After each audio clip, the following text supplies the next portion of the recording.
Ma'lumki, yurtimizda 25-oktyabr Ichki ishlar organlari xodimlari kuni sifatida nishonlanadi.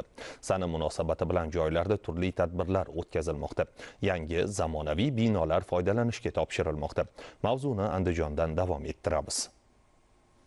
O'zbekiston Respublikasi Ichki ishlar vazirligi huzuridagi qo'riqlash departamenti tomonidan bugungi kunda jamiyatda osoyishtalikni ta'minlash, davlat muassasalari, tadbirkorlik subyektlari, turar joy va xususiy mulk obyektlarini ishonchli muhofaza qilish borasida bir qator samarali ishlar amalga oshirilmoqda. 25-oktyabr Ichki ishlar organlari xodimlari kuni bayrami arafasida Andijon viloyatining Qo'rg'ontepa tumani qo'riqlash bo'limi xodimlari uchun barpo etilgan yangi zamonaviy binoning foydalanishga topshirilishi ham soha xodimlari uchun haqiqiy bayram tuhfasi bo'ldi. Tantanali marosimda Andijon viloyati Ichki ishlar boshqarmasi boshlig'i, qo'riqlash boshqarmasi rahbariyati, tuman hokimligi hamda keng jamoatchilik vakillari ishtirok etdilar. Shu bilan birga qo'riqlash bo'limiga yangi xizmat avtomashinasi kaliti ham tantanali ravishda topshirildi. Qurilish ishlari zamonaviy me'moriy talablarga mos ravishda amalga oshirilib, yangi binoda xodimlar uchun barcha zarur sharoitlar yaratilgan. Xizmat xonalari, navbatchilik qismi, jismoniy va yuridik shaxslarning murojaatlarini qabul qilish xonasi,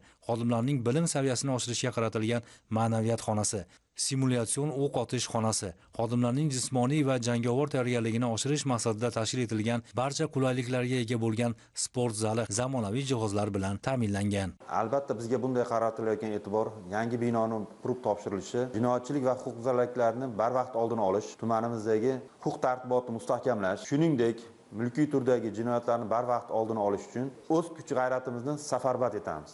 Darhaqiqat xodimlar uchun yaratilgan bunday qulay sharoitlar shubhasiz ularning kasbiy mahoratini yuksaltirish, aholi osoyishtaligi va mulk daxlsizligini ta'minlash yo'lidagi faoliyatini yanada samarali tashkil etishga mustahkam zamin yaratadi.